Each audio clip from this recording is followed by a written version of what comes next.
Visto de fora, a cidade dos Anjos da Califórnia é o paraíso de todo grande sonhador.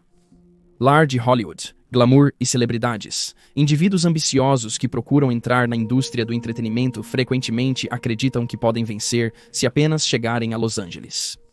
Mas LA tem um lado obscuro que presenciou alguns dos crimes mais sombrios da história, desde o caso não resolvido de Elizabeth Short até os horríveis assassinatos da família Manson e o trabalho de Richard Ramirez, que ficou famoso por se hospedar no Hotel Cecil de LA enquanto cometia seus crimes. No episódio de hoje, pretendemos lançar luz sobre alguns dos mistérios menos conhecidos da cidade, enquanto exploramos 4 angustiantes casos de pessoas desaparecidas em LA que ainda estão sem solução.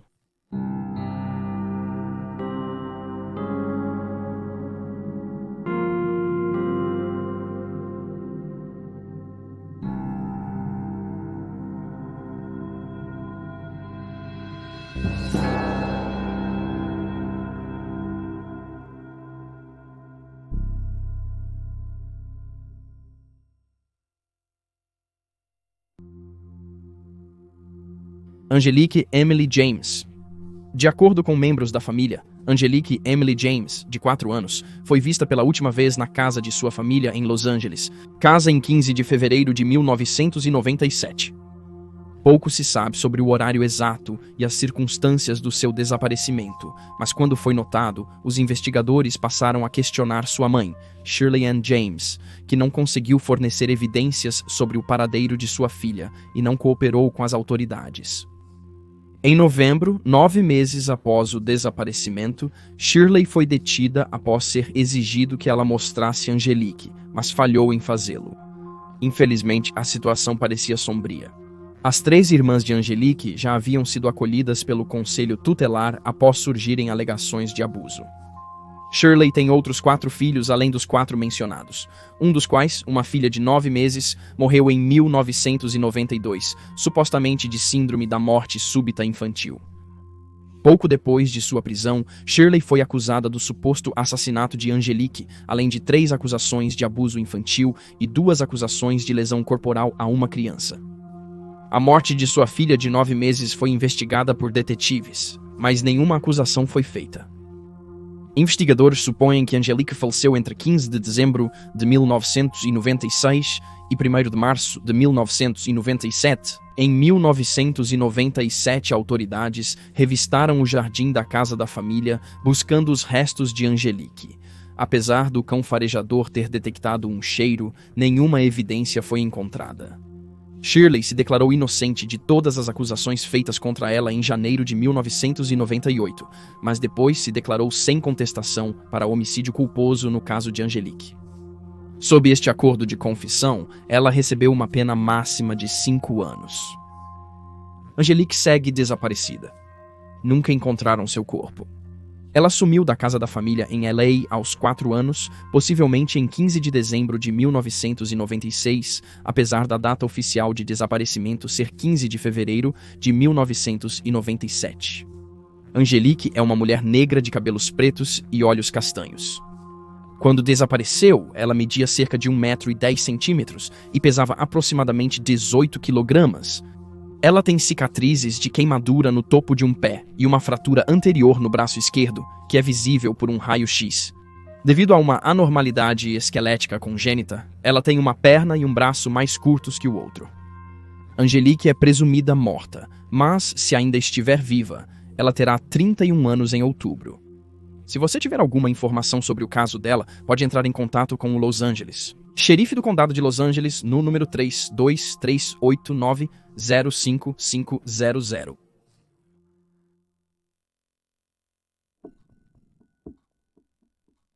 Elias Jr. Monroy.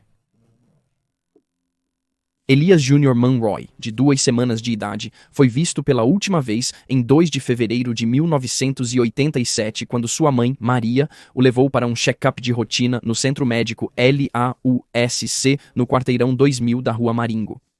Enquanto estava na sala de espera com Elias, Maria foi abordada por uma jovem que iniciou uma conversa. Ela parecia calorosa e amigável, e Maria não suspeitava de nada errado. Era apenas outra mãe, ou futura, aguardando atendimento. Na conversa, Elias começou a chorar. A mulher se ofereceu para segurar o bebê, permitindo que Maria fosse buscar fórmula infantil para ele. Mas quando ela voltou, Elias tinha desaparecido, assim como a mulher que estava cuidando dele. Quando os investigadores começaram a investigar o sequestro de Elias, descobriram que um evento assustadoramente semelhante havia ocorrido 2 semanas e meia antes, em 14 de janeiro, a 70 milhas de distância, em Hesperia, Califórnia. Uma mulher hispânica, similar à sequestradora de Elias, abordou uma mãe com bebê e perguntou se poderia segurá-lo. A mãe recusou, mas a mulher a abordou novamente quando ela entrou no estacionamento. Enquanto perguntava, um homem surgiu e tentou arrancar o bebê do colo da mãe. Felizmente, a mãe e seu filho escaparam ilesos ao correr para uma loja próxima. Mesmo sem certeza absoluta de que a mulher que levou Elias é a mesma em questão, as autoridades consideram isso muito provável. A mulher é descrita como hispânica e entre seus 20 e poucos e 30 e poucos anos, com uma pele de tom médio escuro e cabelo preto, com mechas de uma cor mais clara. Ela usava uma blusa amarela e parecia bem arrumada. Ela tem entre 1,50 m e 1,55 m de altura e pesa entre 61 a 63 kg. Pesquisadores supõem que Elias foi raptado por uma mulher desesperada para ser mãe, mas incapaz de conseguir sozinha. É possível que ele tenha sido criado em outra família sem ter ideia de sua verdadeira identidade. Elias tinha apenas 2 semanas de vida quando desapareceu do Centro Médico Lee, Universidade do Sul da Califórnia, no bloco dos 2000 da Rua Maringo, na companhia de uma mulher que não era sua mãe, em 2 de fevereiro de 1987. Elias é um homem hispânico com cabelos castanhos e olhos castanhos. Quando ele desapareceu, tinha apenas 1,9 pé, pesava 8 libras e estava vestido quase inteiramente de branco. Uma camisa branca de manga comprida, um suéter de tricô branco, calças de tricô branco, meias brancas e um cinto. Ele estava envolto em um cobertor creme. Se Elias ainda estiver vivo, ele terá 36 anos. Este ano, o Centro Nacional para Crianças Desaparecidas e Exploradas criou uma imagem envelhecida de Elias.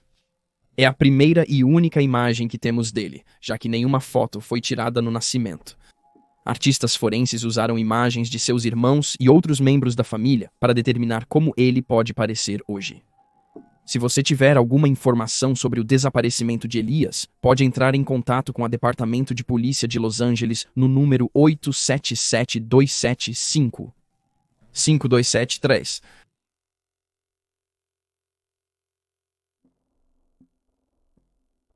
Crystal Ann Taimak. A pequena Crystal Ann Taimak, de 6 anos, foi vista pela última vez no dia 30 de junho de 1994, entre as 2 e as 5 da tarde. Segundo seu irmão, Geoffrey, eles competiam jogando pêssegos por cima do telhado de uma casa para ver quem atirava mais longe. Em seguida, eles correram de volta para a casa do pai no bloco de 6.000 da Avenida Brinhurst, depois de ouvir a avó chamá-los. Mas quando os 3 meninos olharam para trás, viram que Crystal não estava com eles. Ela nunca mais foi vista ou ouvida novamente. Mais de 100 policiais do Departamento de Polícia de Los Angeles procuraram pela jovem garota no bairro ao redor, mas nenhum vestígio foi jamais descoberto. De acordo com Jane Newman, mãe de Crystal, vários vizinhos do pai das crianças, Mario T. Mack, a viram se afastar da propriedade em várias ocasiões. Ela sempre era devolvida para a casa de seu pai por um vizinho. Jane também afirmou que sua filha havia falado sobre fugir. Poucos avanços aconteceram no caso Crystal nos anos seguintes. Em 1995, relatos indicavam que a garota de 6 anos foi vista próximo à biblioteca pública de Corvallis. No início de 1996, detetives em Corvallis, Oregon, solicitaram informações ao público, mas a pista não levou a nada.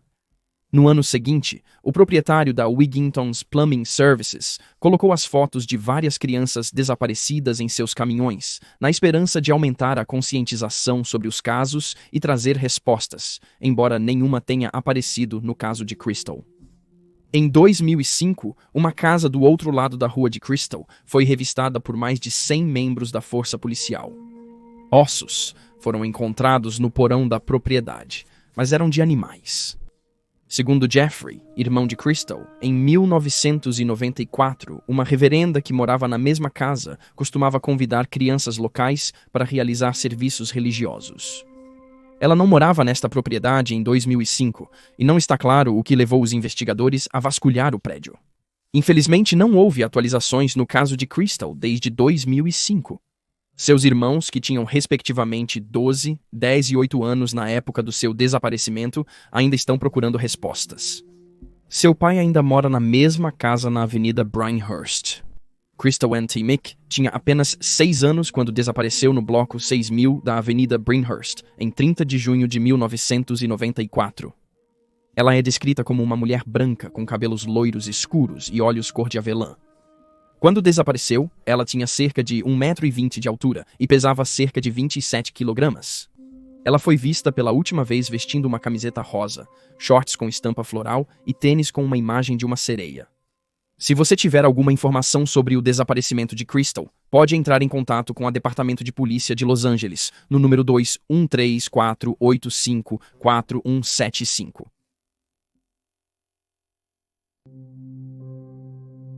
Cecilia Elizabeth Newbor e René Perez Jr. Cecilia Elizabeth Newbor, 32 anos, foi vista pela última vez em 20 de setembro de 1994 por seu marido, Alfredo Newbold. O casal namorou por 2 anos antes de se casar, e pouco depois de se casarem, Cecilia engravidou. Alfredo viu a esposa pela última vez em 20 de setembro no seu apartamento, enquanto ela escrevia agradecimentos pelos presentes do chá de bebê. Nesse momento, faltavam apenas 2 semanas para o nascimento do novo bebê. Alfredo foi ao turno da tarde como auxiliar de enfermagem e ligou para Cecilia após aproximadamente 2h30. Estranhamente, ela não atendeu, mas ele não se preocupou muito, pensando que ela poderia estar visitando amigos ou parentes. Contudo, do entardecer à noite, Cecilia ainda não atendia suas ligações. Ele decidiu sair do trabalho mais cedo e verificar se estava tudo bem com sua esposa e o bebê, que estava prestes a nascer. A primeira coisa que Alfredo notou ao chegar em casa foi que o carro de Cecilia estava estacionado na rua, em vez de estar em seu lugar habitual no estacionamento seguro do prédio. No apartamento, porém, os alarmes se iniciaram. Cecilia e René Perez Jr., seu filho de 6 anos de um casamento anterior, estavam desaparecidos da casa. Não havia sinais de luta ou invasão e nenhum rastro de Cecilia ou René. Nada estava fora do lugar. Era como se os dois tivessem desaparecido no ar. Dentro do Jeep de Cecilia, Alfredo descobriu um cartão de despedida. Comprado em loja, seu design era discreto, assinado por Cecilia. No banco do passageiro estavam seus anéis de casamento e noivado. Curiosamente, nada faltava dos pertences de Cecilia ou René. As roupas e pertences de René, incluindo seus óculos diários, permaneceram. Após as descobertas, Alfredo ligou para uma amiga de Cecilia, acreditando que ela pudesse ter as respostas. Kevin Annabelle era o colega de trabalho mais próximo de sua esposa, e Alfredo o questionou sobre o paradeiro dela por telefone, perguntando se ela estava no trabalho. Kevin, contudo, informou que Cecilia não estava no trabalho. Ele recordou depois, estava estranhamente calmo. Se fosse eu, estaria gritando com a pessoa que eu pensava saber onde minha esposa estava. Mas eu estava mais nervoso e empolgado do que ele. Alfredo afirmou que estava calmo, pois acreditava que sua esposa retornaria, possivelmente apenas precisando de alguns dias para pensar. No dia seguinte ao desaparecimento, parentes preocupados de Cecilia entraram em contato com o Departamento de Polícia de Los Angeles, que por sua vez procurou Alfredo, que não havia registrado um boletim de pessoa desaparecida. O detetive Alex Valadez conversou com Alfredo por telefone e notou que ele não parecia tão preocupado. Alfredo recebeu uma carta de Van Nuys, Califórnia, 2 dias depois. No envelope havia outro cartão de adeus. Era idêntico ao encontrado no Jeep de Cecilia. Uma carta datilografada no carro, assinada por Cecilia, indicava que ela fugiu com o médico Arturo e que ela e René estavam se mudando para Honduras com ele. A carta alegava que o bebê ainda não nascido possivelmente era filho do médico. Alfredo percebeu que a carta não tinha o tom de Cecilia, enquanto Kevin Annabelle, colega de trabalho dela, disse que ela era quase obcecada por seu marido e adicionou que quando se está apaixonado, não se conhece um médico e decide ir para Honduras, deixando apenas uma nota para o marido. Os investigadores analisaram a carta e dialogaram com amigos e familiares de Cecília, concluindo rapidamente que a nota não foi escrita pela mulher de 32 anos. O detetive Valdez suspeitou que o escritor conhecia mais do passado de Alfredo que o de Cecília e que uma terceira parte estava ligada ao desaparecimento. As autoridades logo descobriram que 6 meses antes de desaparecer, Cecília havia recebido uma ligação de uma mulher que afirmava ter um vídeo de Alfredo beijando outra mulher em um chá de bebê. Um amigo de Cecília disse que a mulher quis lhe mostrar uma filmagem e a jovem de 32 anos aceitou. A mulher disse que ligaria novamente para marcar um encontro, mas a ligação nunca aconteceu e pouco se pensou mais sobre essa situação bizarra. Algumas semanas antes de seu desaparecimento, a situação se agitou novamente quando Cecília foi contatada por uma mulher, que se identificou apenas como colega de trabalho de seu marido. Ela disse a Cecília que seus colegas iriam fazer um chá de bebê para Alfredo no trabalho, e que ela tinha alguns móveis de bebê que queria que Cecília olhasse e escolhesse, mas para manter em segredo porque o chá de bebê seria uma surpresa. A amiga de Cecília, para quem a mulher de 32 anos passou todas essas informações, afirmou que ela desapareceu no mesmo dia em que deveria se encontrar com a mulher que a havia chamado sobre o chá de bebê. Rapidamente, os investigadores descobriram que não havia chá de bebê planejado e a mulher não era colega de Alfredo. Não está claro se as duas ligações foram da mesma mulher ou de duas pessoas diferentes e ela ou elas nunca foram identificadas. O detetive Valadez, suspeita de Alfredo, acredita que mesmo não estando diretamente envolvido, ele pode saber mais do que aparenta. Alfredo, por sua vez, manteve sua inocência e acredita que sua esposa o deixou voluntariamente. Alfredo e Cecília eram casados há 1 ano quando ela desapareceu. Os amigos dela notaram que não havia problemas no casamento e não acreditam que ela fosse partir sem avisar. Cecília Newball, com 32 anos, foi vista pela última vez em 20 de setembro de 1994 em LA, Califórnia. É uma mulher hispânica de cabelos pretos e olhos castanhos. Ela tem orelhas furadas e altura entre 4 pés e 11 polegadas e 5 pés. Ela estava grávida de 8 meses quando desapareceu. Seu nome de solteira é Amaya e ela nasceu em El Salvador. René Pérez Jr. e sua mãe desapareceram. Desapareceu aos 6 anos, descrito como um homem hispânico, de cabelos e olhos castanhos. Tinha 3 pés, 6 polegadas e pesava 31,7 kg na última vez que foi visto. Ele estava sem os dentes superiores e usava óculos, os quais deixou para trás quando sumiu. Se ele ainda estiver vivo, terá 35 anos. Se Cecília vive, terá 61 anos. Se você tiver alguma informação sobre o desaparecimento de Cecília Newball e seu filho, René Pérez Jr., você pode entrar em contato com a Unidade de Pessoas Desaparecidas da Departamento de Polícia de Los Angeles no número 21399611800. E aí estão os fatos. Por favor, comente abaixo com suas ideias e especulações, curta o vídeo e inscreva-se para apoiar o canal. Obrigado por assistir.